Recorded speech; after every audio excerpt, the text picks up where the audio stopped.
Finally, got around to working on the rear lights for the truck, the red ones. Kind of delayed them ever so slightly because I wasn't really looking forward to doing those.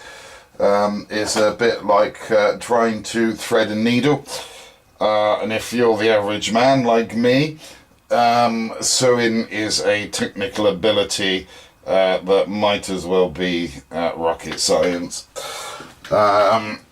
Mainly, really, because of the way that we've had to do it to try and hide the wires as much as we possibly can. So, for instance, if we take this one, hopefully, if we can get it in the light, you can see the SMD that's in there. So we've basically drilled a hole from this side into the cavity to get the SMD in. We've then hacked to down this side of the arm, make a trench for the SMDs to fit in, followed by another little hole with a 0.5mm drill bit to feed the SMDs through. And then what we've done is on this side we've had to drill another little 0.5mm hole to get the lights to come through to this side, and also a little trench so they fit in there. So when we actually put those into the side of the truck, the wires are going to be completely hidden and also protected. So the next thing for these for me really is on this whoop. You see, and this is why I don't like doing them, because they're so tricky to hold. So on this little bit here, I'm just going to need to put some perfect plastic putty in there just to help fill those in and protect them, and more than likely also on this side too. But yeah, they're in. Got both of those done. The other one is the same as well, so that's pretty good. It took a little while to get done. We've also started working on both of the SMDs as well in here. So we've got both of the SMDs in the hole, if we can get that in camera. So yeah, they're in. Got one little SMD that's trying to escape there. So basically what we did is we drilled a hole right through the bottom of the support bracket, and then sort of straight up into the light bucket, and then we've drilled a channel through there which goes into the other side. So we just need to work on those. So as soon as I've got some more work done to those, I will come back to you. I'm working on the sleeper cab a bit more, and we've now got a hole where the door used to be, and there's the door. So that will nice and tidily fit back into that hole again once we've got that sorted out.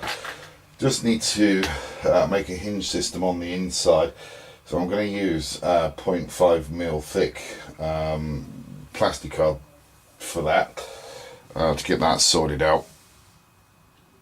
The other thing that actually happened as well is that we been working on the seams, got all of the seams sorted out really nicely, put the bottom back on, just take the bottom back on again just to help with the rigidity of this whilst we was working on the door. And unfortunately it's cracked the seam all the way down there, so I've now got to go back in and redo that again. So not too happy about that, to be quite honest. But the door come out pretty easily, to be fair. Took a while to do it. All I did was basically use the back end of the number 11 blade and just basically sort of gouged the inside out really, and just traced around it until such time that we got that out. It did take a little while to do, But yeah, it was quite successful, worked quite happily. So what I just need to do is basically take the bottom off,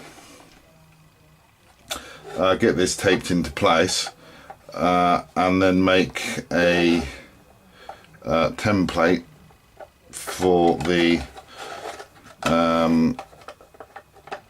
door, for the sort of hinge system that I'm going to use, I guess, to get that in, and that should be alright, and we should just then be able to just open that door, and when it's closed it'll just stay sort of firmly in place. It's just going to be a pretty simple sort of hinged affair, really, to be quite honest. I'm not looking at doing anything spectacular there, to be honest. I don't think there's anything, I don't think there's no need to sort of go too OTT with it. The other thing that we've done is we've got the interior now, we've got the steering wheel in. I just need to coat the back side of that with some black to light block it. But we're getting there slowly but surely. We've got the little driver all putted up at the moment around his seams, so I'm just waiting for all that to dry off, and then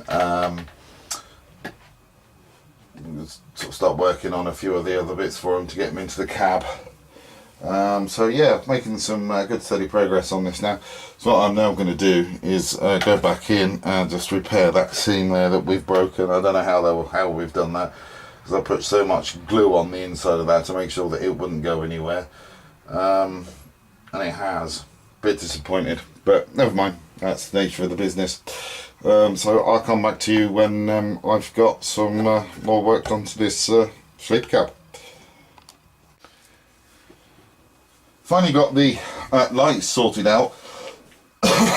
Sorry, excuse me. Finally got the lights sorted out for the rear of the truck.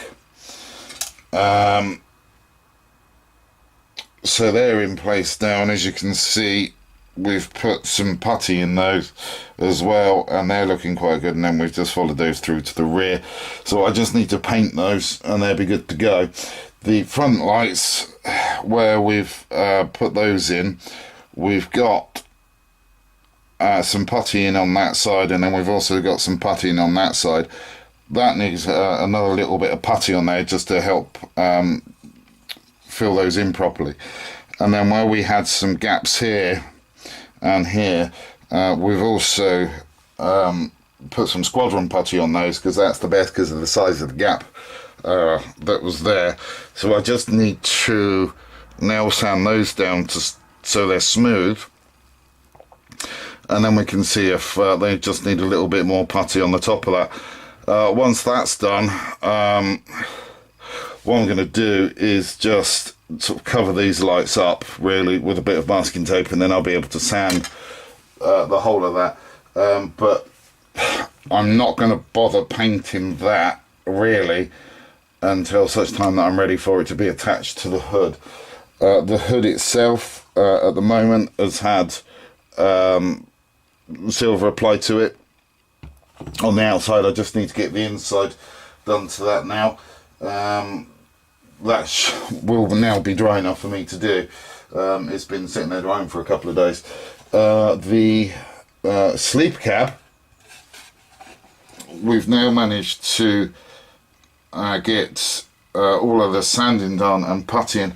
This bit caused a bit of a problem. There was a big divot there, and I believe that was mainly due down to the glue, because this whole side, from sort of like here to sort of down there, kept on breaking for some reason, even though we was using the good old contactor professional.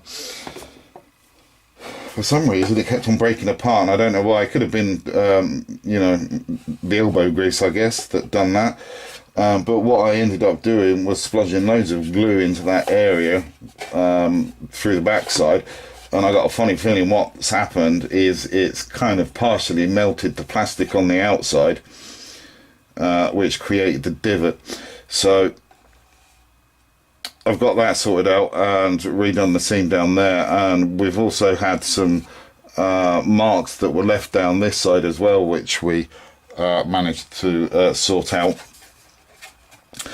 And again, we had a few seam marks down this end that needed to be dealt with, and as you can see through there, we've had a few down there as well. So yeah, I need to prime that, and then hopefully that'll be the last time that I need to prime those particular areas. Once we have got the priming down on that, I'll be able to get the silver down.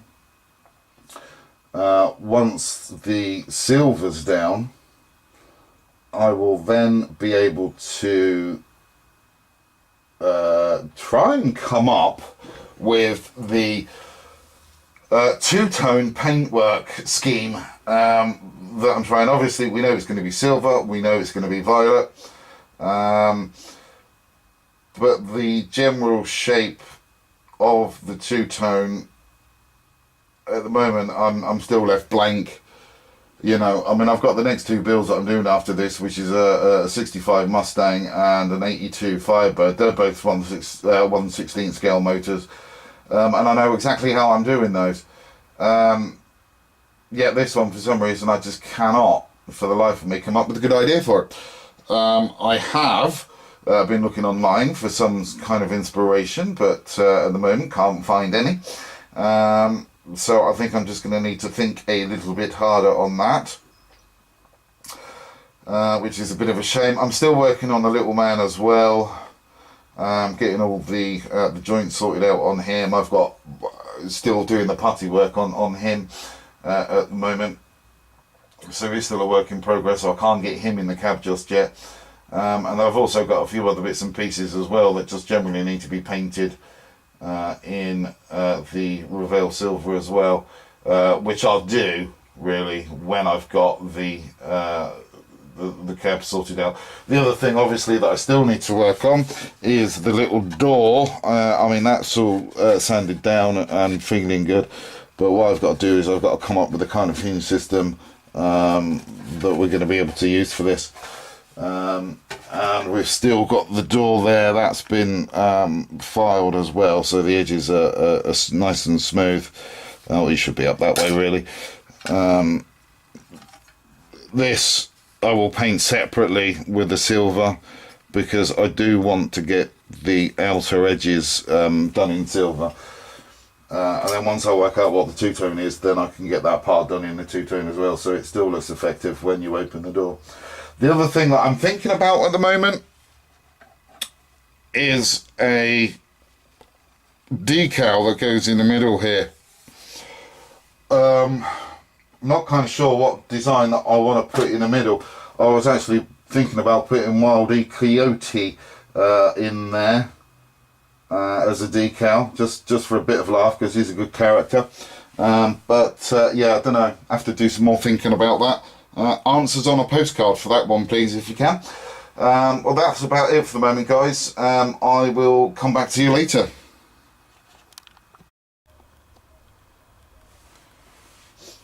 Hi guys, Richard back with you again. There are a few bits that are going to go on to before this particular part of the of what I'm about to explain. But we've had some problems in the family, to be fair. I think that's the only way that I can say it. That's why my updates have been rather erratic, actually. I think erratic is the word that I would choose to use. Unfortunately, we've had a few issues in the family. My sister went into hospital on the 23rd of May to have major open heart surgery. She had a hole in the heart. When they went in, they found that the hole was actually a hell of a lot bigger than what they originally thought it was. They also had to rehome an artery that had actually started to, or an artery that had formed across the hole.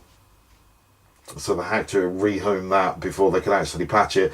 And then on top of that, they actually found a bulge on the side of her heart, which was actually caused by the blood pressure on that particular side of the heart, because the side of the heart where the hole was, there had virtually no pressure in it at all.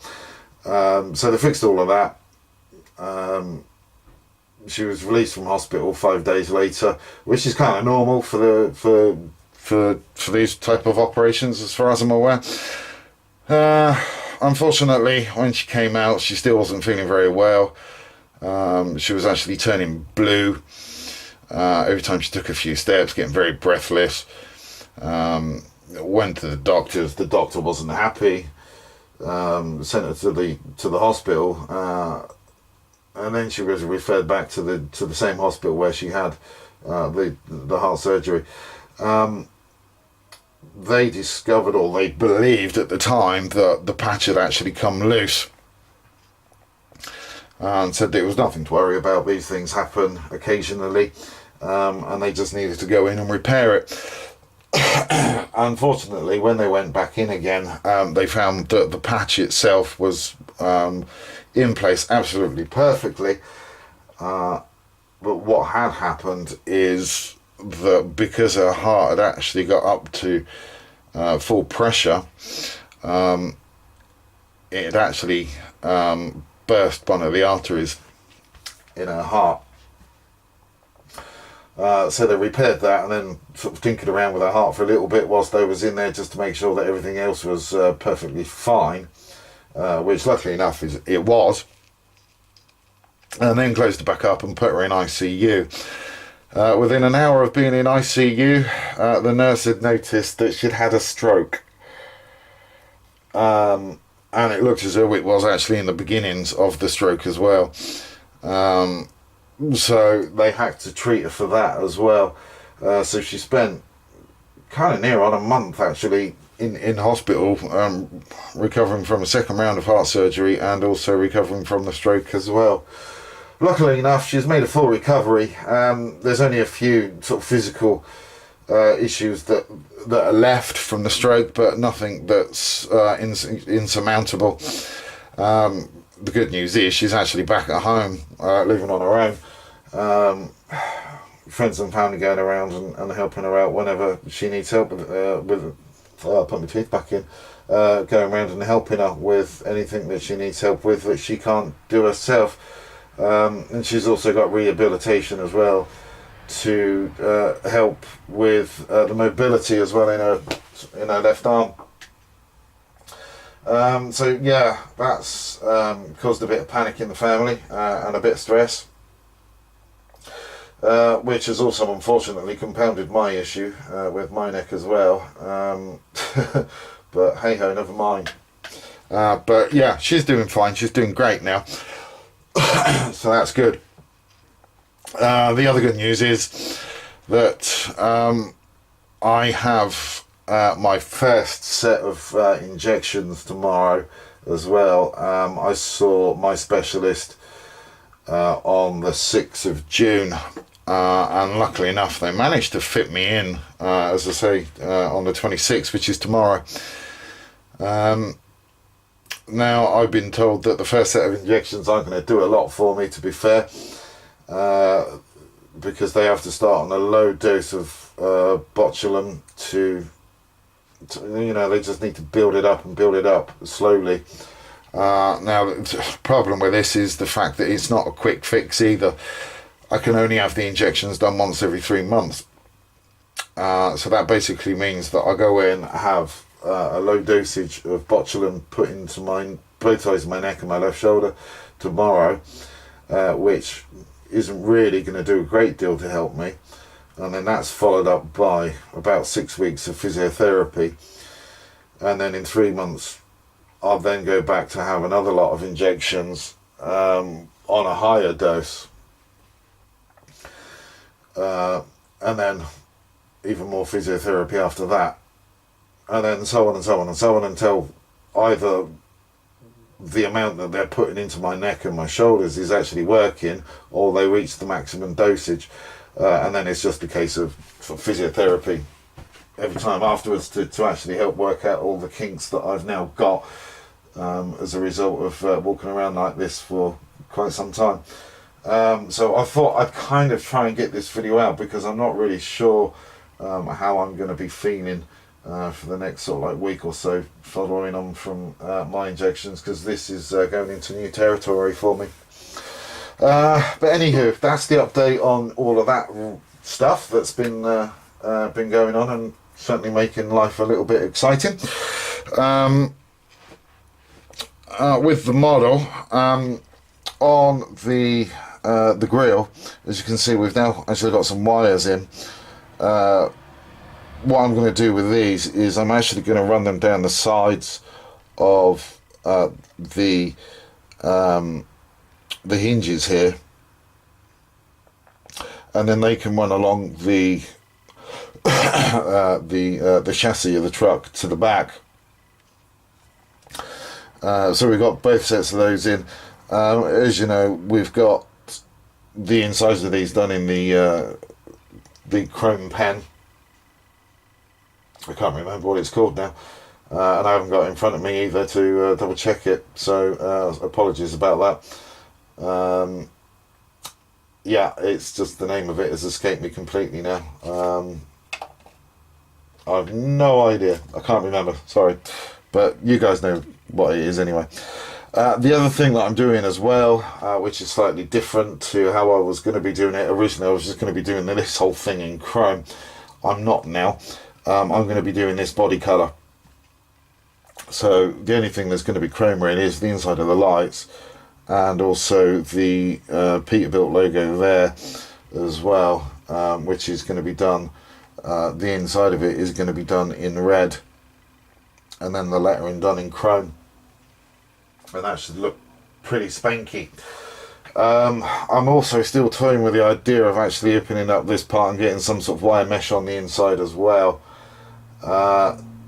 Not 100% sure, because I just need to see if I can actually find something that's going to do it without costing the earth. But yeah, that's not looking too bad. Happy with the way that that's going. We've also got the rear lights done now as well. They've been painted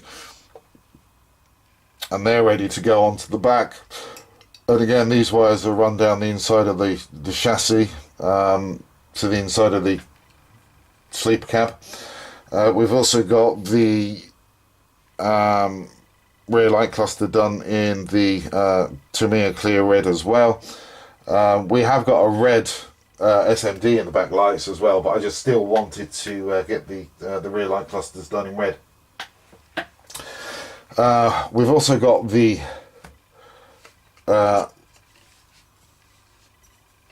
bonnet. Oh, there it is. I'll just get that on camera. We've also got the bonnet done in the violet as well. Just need to do the inside of that as well. Get that finalised on the inside. Once that's done, I'll then be able to clear coat that. The cab has also been done, as you can see there. I've masked it up just from the windscreen frame. So the back end of this has just been done in the violet. I had a little bit of an issue there, which I just need to take care of. I just need to sand that back down, and then I can just put the final coat of violet on that, and that should look pretty good. I've also got some of the auxiliary parts that go onto the hood done as well, on the side of the cab. So they've been done, and all of their little supporting units, they've been done too. So they're looking quite good. The sleeper cab itself, boy, has this been a pain in the bum. I'm on the section at the beginning of this video. I think I did mention that I was having some issues and I had to go in around on the inside of the seams and put a lot of glue in, because it kept on falling apart, which then created a bit of a divot on this side where it met with the plastic. So I had to go back in, sand that down, get that level, which I did, then repainted it. And then, hey presto, a week later, I noticed that that divot on this side here had actually come back. And that was after I'd actually painted it in the silver as well. So I had to strip the whole thing down again, repair the divot, again, and then I just left it for a little while before I done anything, and then I put some more primer on top, but then I noticed that it had slightly sunk in again, and also some of the seams around here had started to crack again.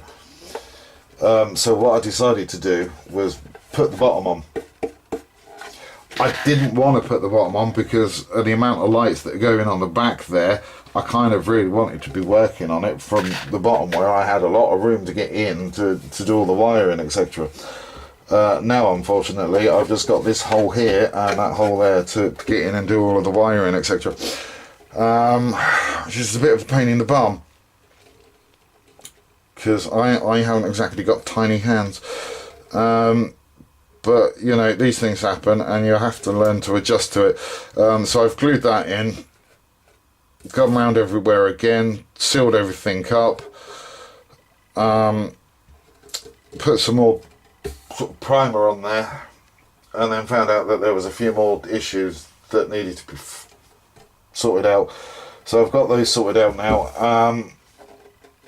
and it's not looking too bad. It seems to have remained fairly stable.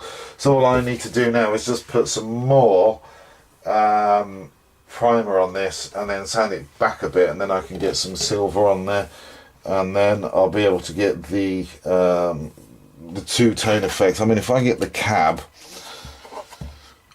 stick the cab there and then stick that there like so, you can kind of see how we're going to be going on this with the two-tone effect. So hopefully it shouldn't look too bad. One of the other things is on this little square here, well, it's kind of a square, I've actually got a picture that I'm going to put on there of the Wile E. Coyote and the Roadrunner.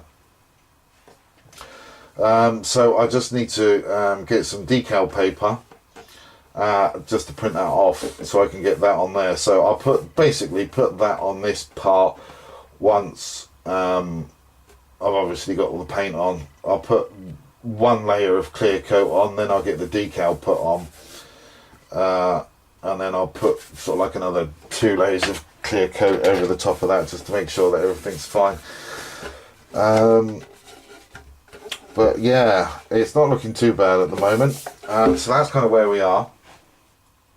Oh, I've been working on the little man too, actually. He's not looking too bad. He's had a little primer session. Still a few little bits that need to be done to sort him out. I've got a little bit there on his knee to sort out, and also around his shoulders as well. But apart from that, he's not looking too bad. Quite happy with him. So I just need to do a little bit more work on him, and then I can actually get him sorted out as well. Get him in the cab. Then I can get the cab finalised, and then that bit will be done. And then we're kind of one step closer to it all. But yeah, for the moment, the next step really is just to sort out the imperfections on the cab, get that sorted out, and also get this part of it painted, and then I can actually start doing some clear coating, as I say, with the with this as well, with the grill.